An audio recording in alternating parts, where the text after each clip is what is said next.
as a psychologist, we abide by biopsychosocial models. So first, your emotions will tell you through your physical manifestations. Okay. You have palpitations, headaches, As you muscle mentioned. tension. So that's the sign that your emotion is telling you something.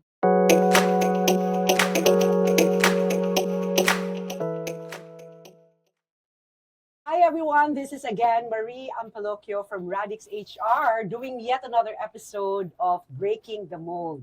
With us, well, a while back, we had Sly Arinto who talked about the misconceptions around mental wellness and illness and how it affects that the misconception is brought in the workplace and in our society. So this time round, we brought in our in-house registered psychologist, Trish Guzman, and I will be co-hosted with Sly. And we will ask her questions that I think you yourselves would have wanted to ask. By the way, Sly. Yes, so I have a few questions now, but Correct. Tsaka you warmed up because Yes. you were in another episode earlier today, so you're kind of warmed up. But very quick, I think we owe it to our audience, to Trish, just a tiny bit of introduction about who you are, what you've done in the past, so that it becomes like the foundation for all the other questions that Sly and Ask will throw your way. Okay, so I'm a registered psychologist and I provide well-being services to different industries like corporate setting, educational setting, and even clinical setting. So I have clients who are professionals like managers, ganyan, and even rank and file employees, Tama. and students who are struggling in school, and those with, let's say, mental issues. Correct. Okay? Like ADHD, depression, anxiety. And the most common naman ngayon na nag-approach sa akin is yung mga may problems with group dynamics in a corporate setting. That's, okay, Yeah. we'd like to ask questions about that since you brought it up. All right. So, Sly, do you want to throw the first question? I have Yes. one question. in See? mind. See? So you mentioned earlier that you're dealing with or you're coaching people how to deal with group dynamics. That's very critical, especially sa workplace. Yeah. Absolutely. So let's just say people know that someone is suffering from mental illness. Kasi sometimes it feels like we're walking on eggshell, di ba?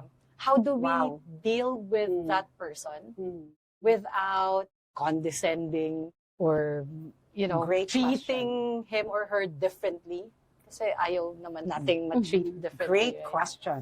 Great Yeah. question. I always teach my clients, the Rogerian, what we call Rogerian, the unconditional positive regard. So, ibig sabihin, the number one cause of anxiety is incongruence. If you don't accept yourself and others, no? So, ibig sabihin nito, you don't accept that you're not okay. So, it's very important that you acknowledge what's going on with your body, with your mental health, and with your relationships. So, for this, when the person is struggling, I need the help of the HR. There should be a proper protocol. When they see that, oh, this person, magaling naman siya before, bakit ngayon simple instructions, parang hindi niya maintindihan. So, it's a sign that the person is struggling. Okay? And then, bakit ang bait-bait naman ito? Now, he's so irritable. So, it's also a sign that the person There you needs go. help. There you So, go. it's affecting the relationship, no? And most of the root causes, no, yung mga anxiety and other mental health issues, common sa family, they start. Di ba? Nadadala lang nila sa workplace. Sure. So, it's There you very go. important na we acknowledge the need to seek help, and we are active in propagating the mental health awareness campaigns in our workplace. Ganda. I mean, very succinct response. But to go deeper, parang we're now peeling the onion a tiny bit deeper. Acknowledging is an entire process in itself. Just as grieving, when you Yes. lost someone or, diba? So, what are the steps in acknowledging? I don't think we had Sly as a guest earlier. And Sly, you mentioned 5 years ago, if you can recap that piece. Yeah. 5 years ago, I didn't know, diba? Of course. And it took me a while to acknowledge or accept that I was suffering from major depressive disorder and anxiety. I don't know, ang question ko kasi is, what would trigger someone to seek help? Kasi ako, I know myself so much na yung mga heart rate na fast, chest pains, and so She that's went the through reason that. why I went through that. Yeah. What if someone na hindi ganun ka-aware Or hindi same Hindi, symptoms. or say different symptoms. Kasi Yeah, people would absolutely. have different symptoms. How do they know na dapat mag-trigger na for them to consult? Correct. And Mhm. therefore, that the acknowledgement begins where the symptom starts. And then how do you progress from that point to the next level? Mhm. Sige. Yeah. As a psychologist, we abide by biopsychosocial models. So Mhm. first, your emotions will tell you through your physical manifestations. Okay. If you have palpitations, Mhm. headaches, As you muscle mentioned. tensions. Mm. So Okay. that's the sign that your emotion is telling you something. Okay? Yes. That's why many clients go to the doctors, wala ka naman Mhm. sakit. Just consult a psychologist or a psychiatrist. Okay? And then, what triggers? Yes. Yes. Okay. So, as you acknowledge that, what's going on, you connect with your body. Kasi maraming Filipinos, they don't know how to acknowledge their emotions. Mm. Because they were suppressed as a child. You cannot cry, you cannot express. And Yes. families are not expressive of their emotions. Right. That's why most Filipinos, parang, they don't know how to connect with their emotions. Mm. So the first thing I teach my clients to regulate their emotions is to feel what's going on with their body. It's their emotion telling them what's going on. So you have to feel and then label it. Oh, Wow. I'm having Wow. I'm having pain That's a in my major head. process, huh? Yeah. To label I'm- what you're feeling. Yeah. You have to label it. You have to connect with your body. And then after connecting with your body and labeling what's going on, and then you ask yourself, what's going on? What is this telling me? Ano ba yung importante sa akin ngayon? What's helpful to me right now? Wow. Ano ba? Should I get angry? Should I be irritable with this person? What's the purpose of this emotion? So, Wow. yun. So, you're integrating, no? Your Yes. body, your emotion, and then your mind in the process. So, you'll be able to be grounded and aware what's going on with your body. Right. So as a follow, di ba, like, di ba, just for somebody to say na, okay, you're allowed to label what I'm feeling, that's mind-blowing. To piggyback on Sly's question, you mentioned steps on how to integrate emotion and label it and integrate it with how you feel. Yung ipagsasama mo yung physical manifestation dun sa emotional. Yan is a person, and kudos to men and women out there who feel it, who did the steps, who did their assignment, strong enough, brave enough, and then they are here today, like Sly, facing the camera talking about it. What about the companies, Trish? What do we tell the people inside the companies to help our brethren employees that are members of society, that are members of great families? Paano sila makakatulong? Okay. So first, I would like to express or share to you the experiences of most employees who seek help. They say, I really, really thank my employer for giving us this benefit, that they care about my mental health. So, and because of this, tumataas yung productivity nila, nababawasan yung absenteeism nila, and they feel valued. There So, you go. mababa ang attrition. They really want to stay because of that benefit. Kasi it's so expensive. Yes. Diba? So, companies with well-being services or programs are mas mababa yung attrition rate. People stay because of the mental health program. It's Fantastic. very important to them. They feel valued, so they value their employer as well. So, anong masasabi niyo, companies, if your employees value you because they really feel that they are valued? And not just a checklist, kasi I'm sorry to say, there are companies out there, Trish and Sly, that they still look at this exercise, this issue, as a checklist from the Department of Labor Or Standards. simply to comply. Exactly.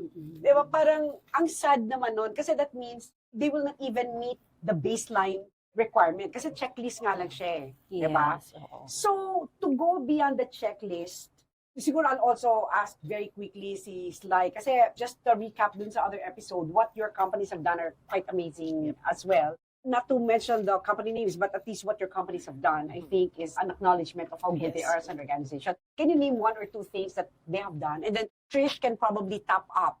Kasi you have a lot of clients outside of Radix, and I want to know how they have actually topped up from a simple checklist to actually making a difference. With one of the big companies that I've been with, apart from the employee assistance program, they created several groups, support groups, so that it was okay for employees, for individuals to talk about if they're sad right now, you don't even have to be depressed. Right. You don't even have to feel anxious. But there are support groups headed by professionals. Right. So meron talaga, Right. they dedicated. So it was easier. I think that made it easier for me to know na, okay, I think I need to seek help. I need Wow, to seek okay. professional help. I love that. It made it easier for you. Kasi may Yes, because acknowledgement. there's already a May presence. program or Right. it's part of the dynamics. There's an awareness, There's- no? Right. So what have you seen over and above what she mentioned? Napalagay mo talaga masasabi natin may wow factor because those companies have really done more than just a checklist.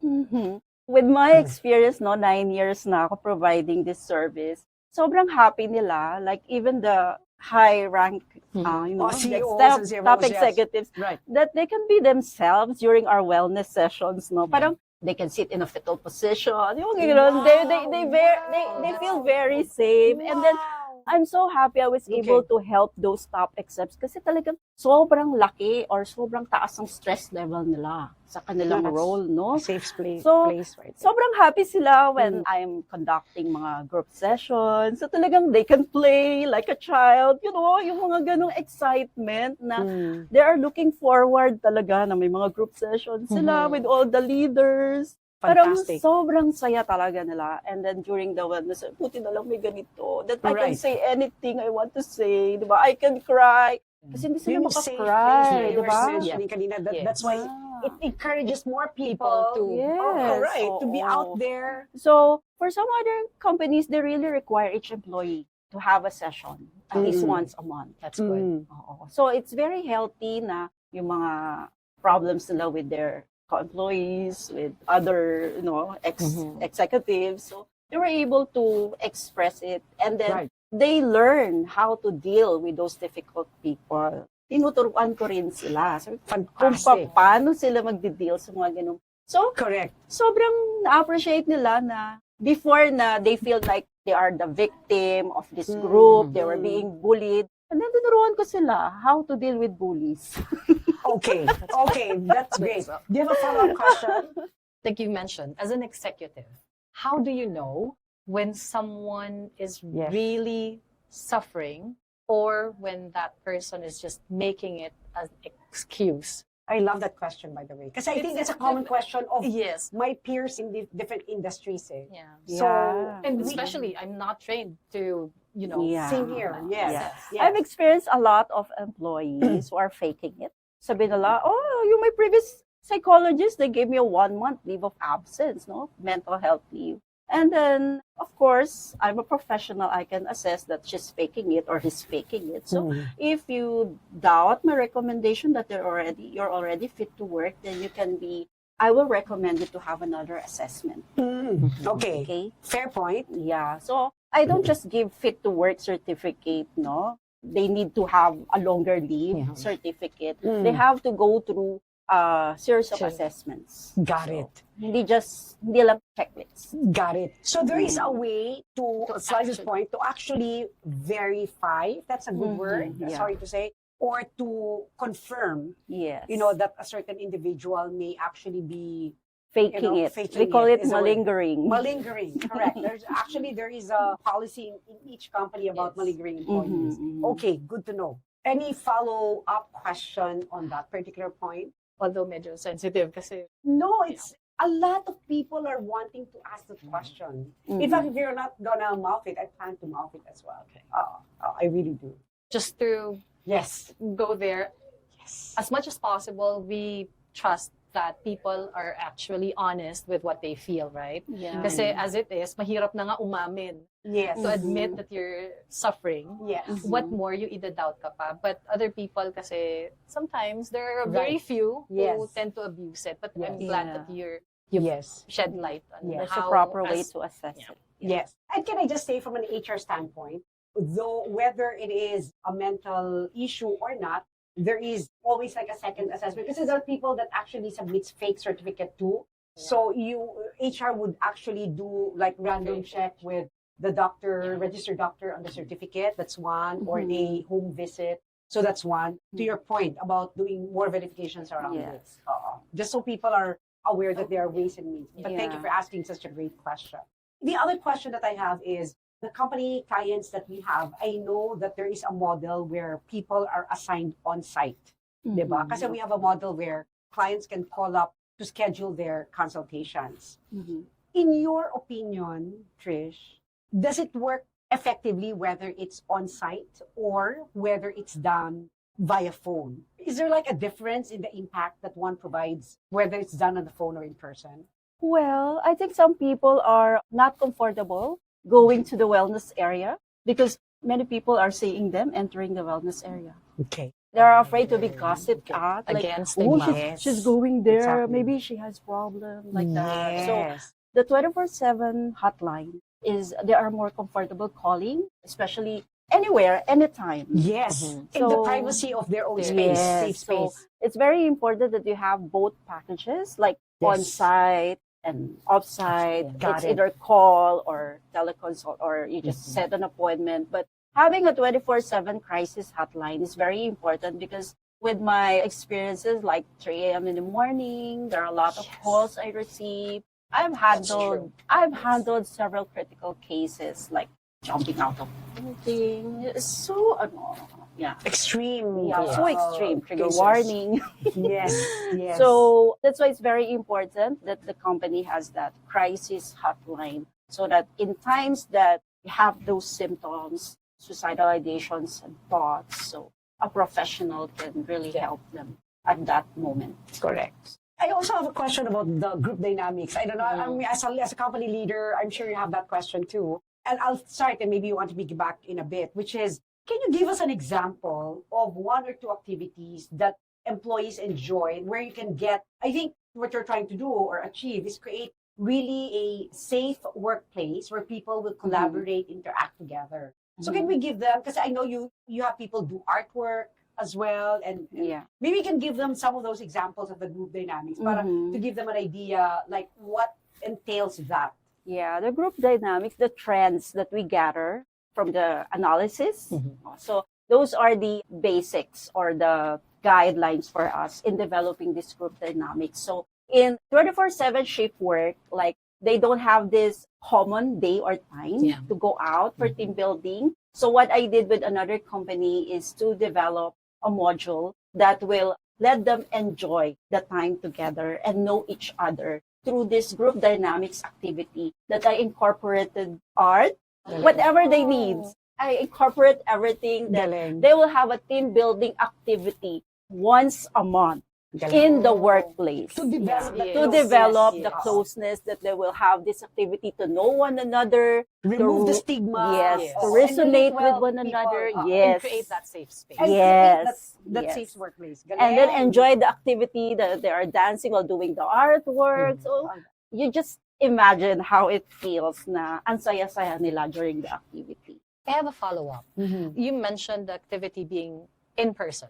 A lot of the companies right now are working remotely or hybrid. So how do you provide that type of safe workspace virtually? Okay, so we also have webinars designed for remote workers. Got it. So it should be interactive as well. And most of the activities I develop, it has to be insightful and reflective. Kasi some companies, they just want games eh. But I ask them, how do you manage stress in your workplace? Oh, we just have this mga games, billiards, and everything. So it's not enough. It's not enough. Yeah, it's for physical health. But how about their psychological health? So most of the group dynamics I develop is really embedded in something like they have to reflect on this. They have to learn from this activity. Right. So that's why growing deep. Yeah. It has to be from within. The development of the person should come from within. It's good, Beautiful. kasi, especially now, hybrid, it's still new. We've been operating on a hybrid mode for quite some time now, Yes. pero it's still new. And I'm Yes. glad that you're offering both. Yeah. Beautiful. Beautiful.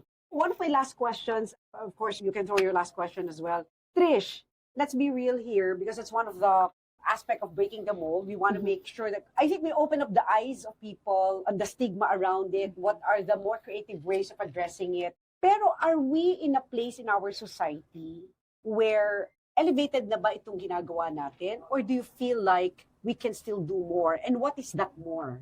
Okay, I think we have to really share more testimonies of There the you go. experiences of Yes. those people who seek help. Yes. Kasi there are some employees or people who still consider it as a weakness if they seek help. And the number one fear of each employee is this could be used against me. Yes. Yeah, there you So go. that's why it's very important that the well-being program should be provided by a third-party vendor. It's not within the organization to There you go. protect the I confidentiality agree. of the employees. There you go. And no one will feel like this will go against me in the Yeah. future, right? Okay. This will be taken against me. Absolutely, absolutely, that point.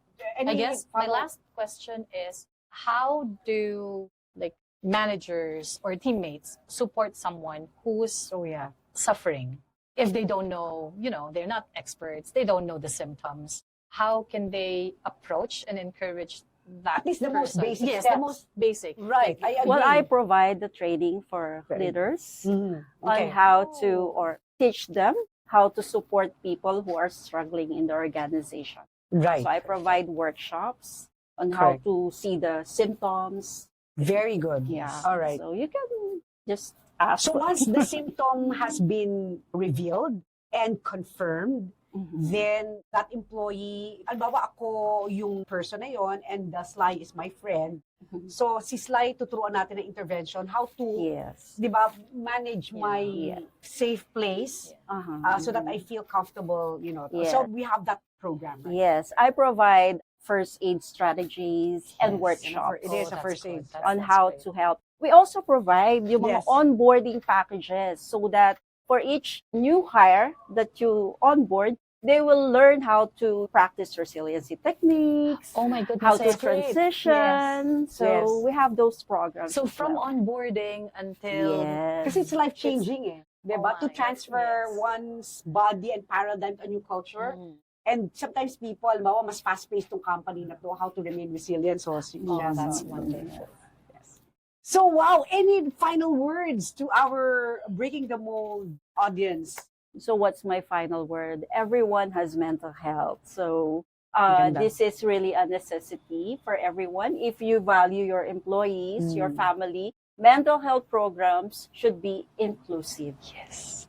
Amazing, short and sweet, and well said. So, again, another important episode. I have been in hosting the Breaking the Mold podcast for some time, about a year and a half now, and I think we have about 12 or 15 episodes out there, but easily this is one of my favorite because I think it's something that a lot of leaders and even employees and men and women can gravitate towards too. And I think we discuss things that are not easily discussed, still not at length, in my opinion. We can still go a mile more on this. That's why I'm going to open the invitation for yet another discussion in the future so that we can help more people. Anytime. Yeah. All right. Anytime. Good. So this is Marie Ampeloquio from Radix HR talking about breaking the mold. Thank you.